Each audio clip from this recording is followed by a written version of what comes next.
Hello, my friends. So, can we predict the future? I will start by quoting one of the greatest scientists of the 1900s. Up there were Einstein and Nikola Tesla. That was Albert Szent György, who was awarded for, among other discoveries, vitamin C. And he said that discoveries were made of a prepared mind.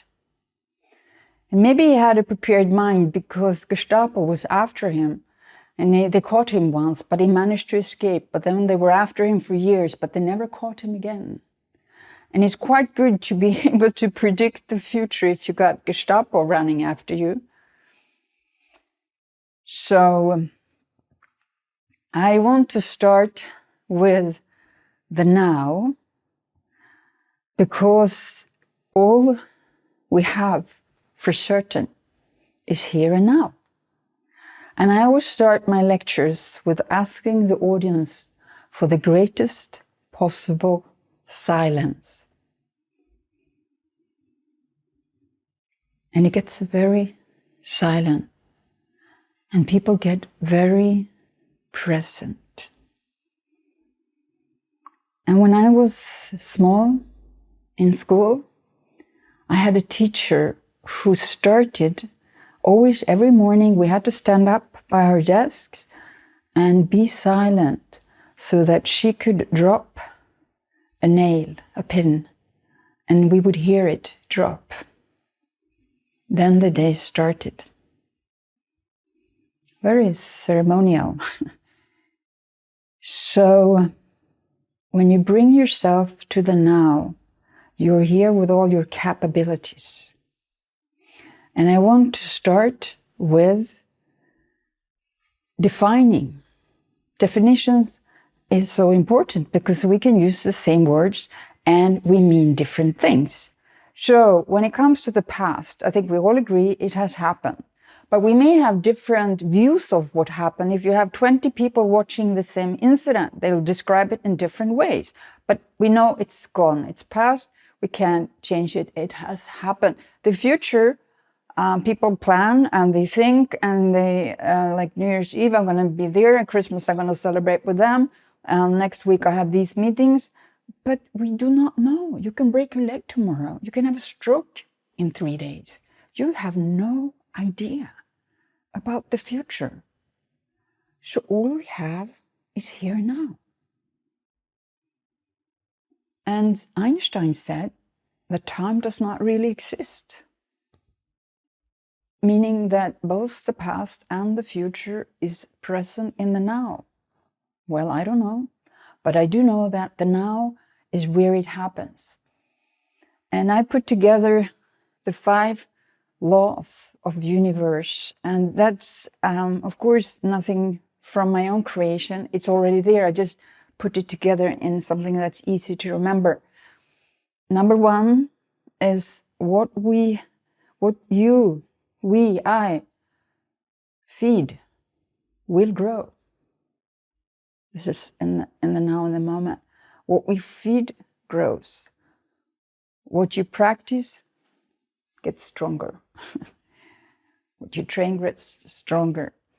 What you think about, you manifest. Your thoughts are really strong.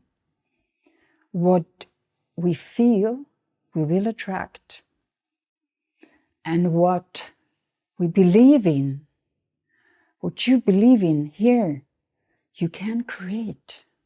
So we are not Homo sapiens, we are Homo creans, because we create things. Look around you, like this house, everything was built, the furniture, clothes, there is a beautiful garden out there. We create things. That's what we do. But can we really predict it? Well, I will give you some examples. My grandmother, she could predict the future. To that extent that people came to her from far away, and she would tell them like what was going, or the possibilities of what would be happening. Because even if she says certain things can happen. You can get run over tomorrow, so things can change. But she saw possibilities. But she could be very specific. At one time, it was strike, and people were out of work. There was nothing, like no trains running in Sweden. This was in the 1930s, and grandfather was away, and everyone said he would not be able to come home for dinner. Like he would be far away. He couldn't come home. Well, no, my grandmother, she said that, no, he's going to come home, 6 o'clock, he's going to come home, he's going to be there for dinner. And everyone was laughing at her. Sure enough, 6 o'clock, my grandfather walks in through the door. Quite amazing. And then if I looked, so she could see things other people couldn't see. And then I looked at my father, who was the son of her. So he was an engineer and scientist, and he was like really down to facts. And he was very knowledgeable, extremely intelligent. And he became an international expert of clean room technology and was consulting all the like big pharma, big tech, like airplane industry, hospitals about that. And he was awarded in America and by the Emperor of Japan for his work. So he was really an expert of what we can't see and keeping the air clean of what we can't see. And then me, I have a dyslexic brain. That's not from my father and grandmother, because they were extremely talented with languages and they spoke like words and everything. I'm not. It took me forever to learn the alphabet. Still can't distinguish between right and left, but I got photographic memory. And my dyslexic brain has certain advantages. If you have a square, and you think that most people, they can see things like in clusters. Like you have a square where they're selling things, they can see a cluster of that, cluster of that, cluster of that, but they can't connect clusters. Whereas I see things as in pillars, and I can see a lot of separate pillars, like Roman pillars around, and then I can connect them. I can see things, I can see what other people can't see. I can accumulate data and see things. And then I guess my brain sort of extrapolates. And that is why I've been working with health for 45 years. I was doing really early discoveries, even when I did biomedical research. And then when I went into health, I've always been 3 to 5 to 10 years ahead of my time. Saying like early 2000 that saturated fat is really healthy and we need them, and getting totally bullied by establishment because saturated fat is what kills you. No, it's not. Your brain is 60% saturated fat. It's not killing you. It's helping you. And then I said mid-90s about sugar, how toxic that is. And I've said a number of things. And the problem is that when you see things other people don't see and you talk about them, you're controversial. So then you kind of get on the side, and then a few years later, everyone is doing it, but they forget that you were the first one talking about it, but you're still controversial. They remember that. So it is a dilemma with that, to be able to see what is going to happen. And can you inherit that? My grandmother could predict things. Her name was Alma. I actually met her mother when I was a child, whose name was also Alma, which means that I spoke to someone who was born in the 1880s. That's pretty cool. So about the prediction thing, I'll tell you a story. I have been able, actually, a number of times to sense things that were going to happen, yes. And I have been able to avoid disasters, personally, or accident by that talent. So it's rather useful. And at one point, I'll tell you about my brother. He and his family were going on summer vacation in Croatia and taking the car, driving all the way, through Europe. And I just sensed this is not a good thing. I really tried to talk him out of it. I really said, please, please fly there. rent a car down there, don't drive. I kept saying it, and he's like, no, no, no, we're going to drive. It's probably cheaper, you know, they're just going to drive down there. So what happened? 3 kilometers, bam, on the German highway, the collision. Their car was totally demolished, but they got away without, you know, even a scratch. Very lucky. So, but they couldn't use the car, and they got a rental car, and they kept, you know, driving down there very slowly, I think. And after that, he actually started paying attention to what I say. So I think that you can predict the future by creating it, by being in the now and using this, that what we feed grows, what you practice gets stronger, what you think you manifest, what you feel you attract, and what you believe you can create. So I believe everyone has this ability of being together, working together to create what will happen in the future. I think that is the best way to look at the future. But there are also things happening, and some people have, I think, an extrasensual way of getting information about that. And it's not really any more strange than that people, if you look at sports, I mean, these ice skaters, they go up and they turn like 6, 7 times. And the gymnastics, they flip several times backwards, forward. Like, I can't even imagine doing anything to that. And then you got the people with a stick, a club, and they have that little white ball, and they're just hitting it, and he's going 400 yards, 400 meters into this like little hole. So far away, you can see it, and they get it straight there. And then you got people with like this really long pole, and they keep running, and they jump 5, 6 meters over hurdle in the air. How is that possible? I think that is supernatural. So I think, and we accept that because we can see it. We're not saying, no, no, he didn't do that jump. She didn't do those flips because that's impossible. We can't do those flips. Yes, they did do those flips. Yes, there are people who can predict the future. You just have to accept that. There are people who have what you can call supernatural talents. And I think it's part, you got to have a bit of genetics, inherited, but it's also really that you practice it, you train it, and you believe in it.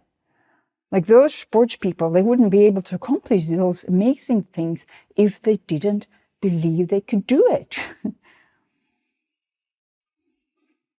So coming back to what I talked about in the beginning, the now,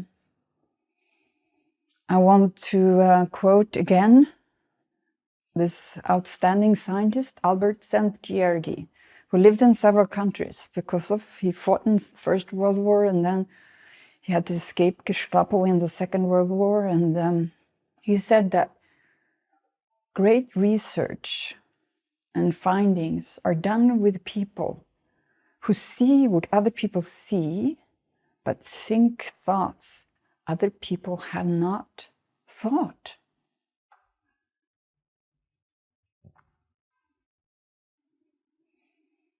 So it's about having a trained and prepared mind, but it's also about seeing things and thinking things, both seeing things and definitely thinking things that other people don't think. Think outside the box. Or maybe it's thinking inside the box. Because Carl Jung, he talked about the collective unconsciousness. And I think if you can tap into that collective unconsciousness, you will have a lot of knowledge. And I think I did that with my first book, The Self-Healing Human. I actually waited 7 years just to write it. And then when I got going, I got a publisher right away. The book came out and I wrote about self-healing. Absolutely no one talked about self-healing.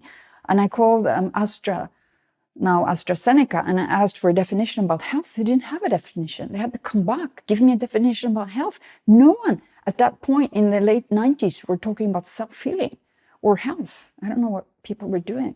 playing soccer or something. So a lot of people, so it ended up selling like a ton of books, and that's a different, I'll give a different presentation about how you become a best-selling author being dyslexic. But I think it was that I formulated what people were longing to read, because they said that I thought a whole way of something they had thought halfway. So it was sort of a revelation to have someone pin out and like really write out what they were sensing but didn't really have words for. And maybe that's part of predicting the future, I don't know.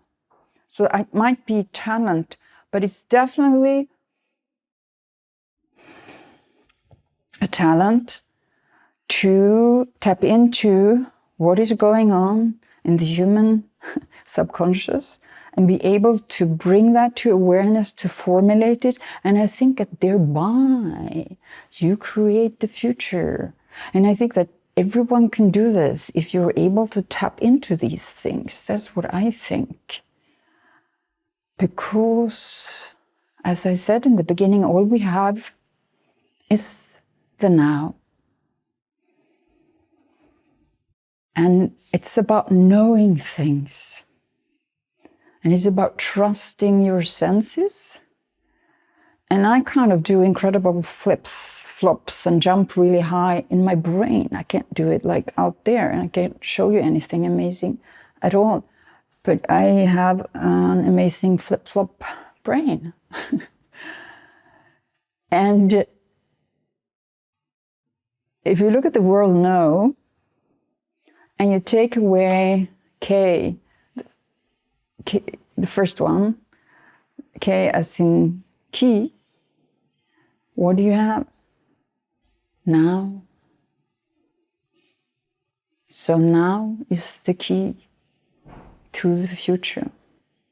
And this is my message to all of you listening here. Be more in the now. And you will be able to access talents you weren't even aware that you had. That's why meditation is great. Any practice, breathing, meditation, mindfulness, whatever it is that brings all of you into the now will allow you to access talents and abilities you didn't know you had. I started meditating when I was 15 years old, so I had a lot of practice. But it's never too late. The body, the brain, everything works like a computer. Input decides output. When you change input, when you change your behavior, output changes. And we are a supercomputer, and we are more amazing than anyone ever told you. But I'm telling you now, now is when it happens. This is life. And I want to leave you on that note. And I hope you got a lot to think about. And let it sift in and land within yourself. And next time I'm going to talk about what I predict will happen within health and medicine the next 10 years. But that's a different presentation. Thank you for listening. All the best. Over and out from Dr. Sanna Ehdin.